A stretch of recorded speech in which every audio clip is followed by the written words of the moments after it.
Wholeness. Welcome to Notes of Naja Rashida. I am Naja Rashida, and welcome to my space, my place, and let's get into it. This is a really big and profound question. Currently, I am reading books written by Edgar Cayce. He's no longer in the flesh and no longer physically a part of this world, but he left a very profound mark in the arena of spirituality, consciousness, and psychic mediumship and healing and all of that, what's labeled as woo woo stuff, but it's all about human condition, really, and the evolution of consciousness. And so, the soul, are you ready to meet the author of your soul? Am I ready to meet the author of my soul? And initially, when I asked myself this question, when I read it in the book, as I was eating today a meal, I was like, oh, the author of our soul is God. And then I asked myself, well, who's God? I'm constantly asking myself, who's God? And because we're conditioned and programmed to believe the rules that are set before us. Here's the holy book. You can only go by this book, and to know God, you have to study this book and live by this book. So help you, God. Right? And so it's like, I think the only way to get a clarified answer, or a clear answer on this, and who are, is, I guess, to go within. In my way, I typically, what I like to do is sit in silence for several days, and that's what I like to do. It's just such a profound experience when I do that. When I go in and I practice a silent fast, and I go and I have my own retreat. I don't, pay $5,000, to go to Jamaica and take ayahuasca or psilocybin or something, to rip the Band-Aid off of my third eye and, meet God that way. I find it's actually quite simple for me. So it's like, who is the author of our soul? Who created this? Who created it? And why? Right? Why do we have a soul? Where does the soul come from? What is the true intention of the soul? Is it just that we incarnate into physical form, manifest into physical form, so that the soul may live out its karma and clear out its karma, so that it can further its evolution and expansion back into oneness, right? And then what happens when the soul reunites with the one, with all that is, with source?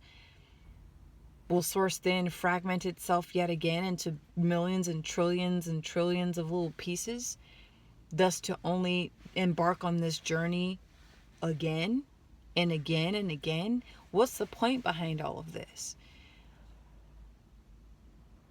Did Jesus write the soul? Did God write the soul? Did consciousness write the soul? Did Satan? I don't know.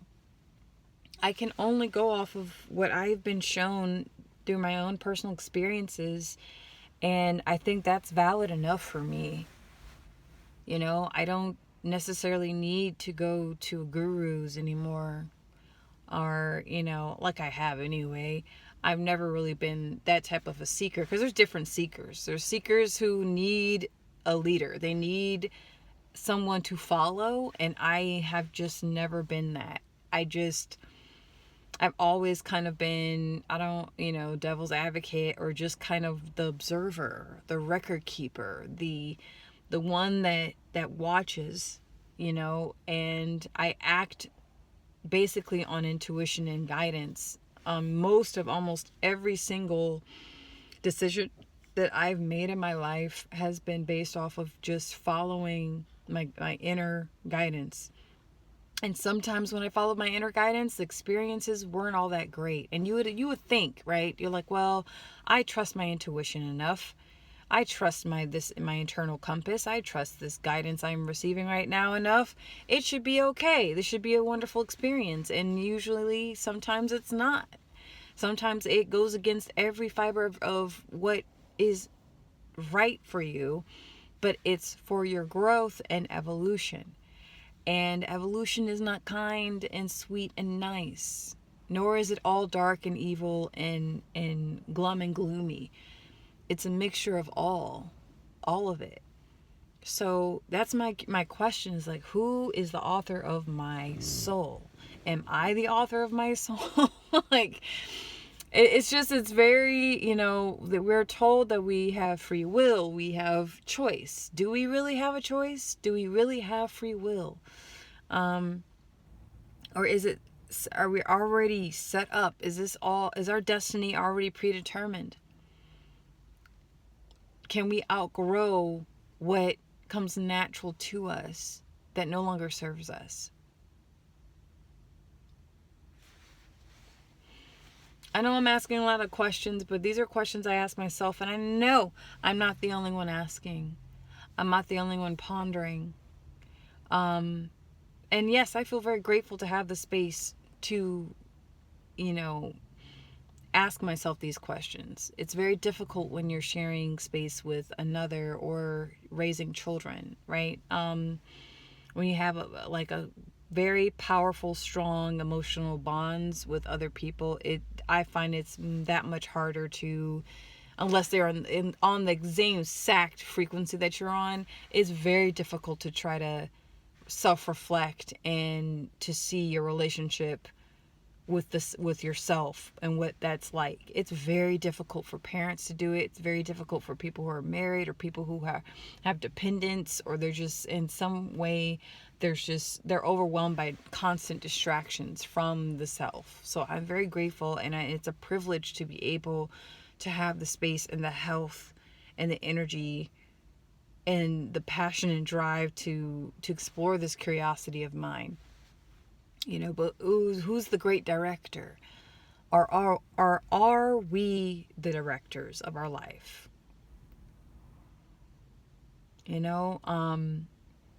See, religion, and then I asked myself, well, I think that the true religion, I watched this recent movie that came out with Hugh Grant, because Hugh Grant's always been kind of I like his acting. And he's been switching it up. He used to be all about rom-coms, and then he started doing drama, sci-fi, and then there recently this movie came out called Heretics, and it was primarily more psychological thriller than horror, which I prefer if I'm going to watch a film like that. And it was thought-provoking, I would say, meaning at the end of the movie, spoiler alert, he pretty much said that the only true religion is control. That's the religion that's the only true religion is control. And it had me think. Because religion is used to control people. It's literally.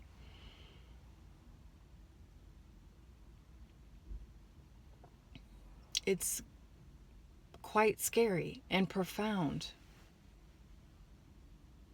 It's all about dominance and control and manipulation.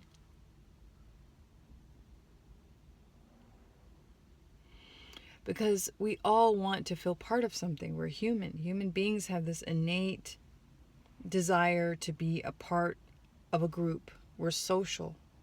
No matter how introverted you can call yourself, or I'm a hermit, or blah, blah, blah, blah, blah. It doesn't matter. We all need each other.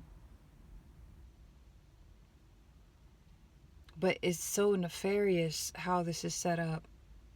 So, questioning like, who's the author of the soul? What does the soul look like? What is the purpose of the soul? Why do we always think that everything's outside of ourselves? Why do we think spirit is outside of ourselves? Why do we think God is outside of ourselves? Why do we think angels and demons are outside of ourselves? Why do we believe this? Why are we programmed to believe this? That we have to always look outside of ourselves to be one with God.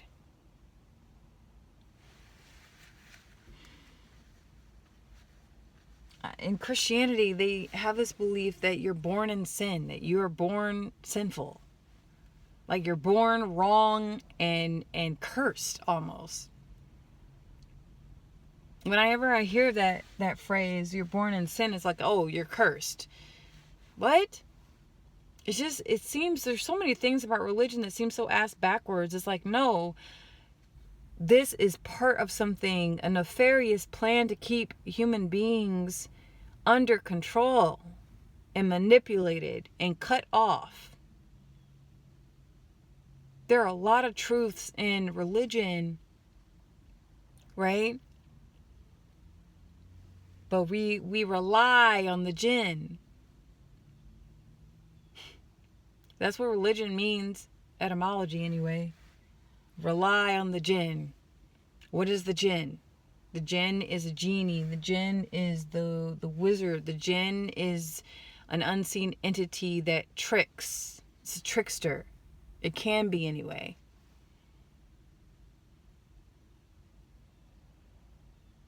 Rely on the jinn. Religion. So yeah. It's thought-provoking question. Why is there what's the difference between spirit and soul? Is soul God? Is the spirit a vehicle to the soul? I always thought that the spirit is what connects the human to the soul. So if your spirit is sick, it makes it that much harder for your human body, your human form, your humanity to connect to the soul, which is closest thing to God.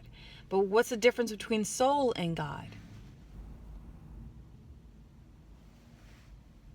Is it truly just the same thing? There's so many splits and so many variations that it keeps everyone confused, to the point where they have to rely on the jinn. They have to have religion in order to guide them back to some truths about themselves. But they can never have the whole truth as long as they're looking outside themselves for it. We must understand that, and we must realize that the truth is us. The truth resides within. And in order to connect to that, you got to break down all the religious bullshit that you've been programmed to believe.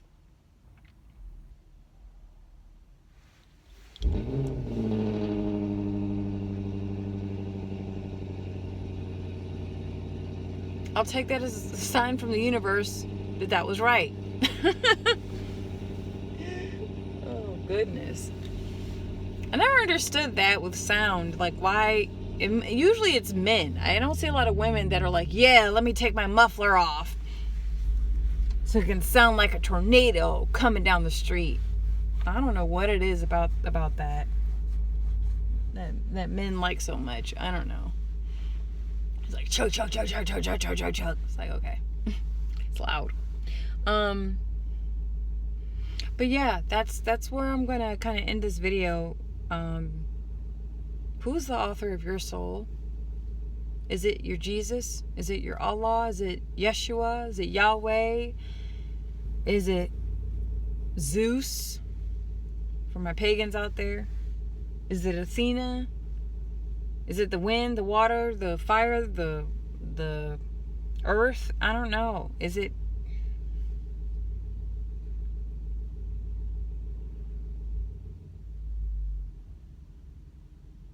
The only true religion is control.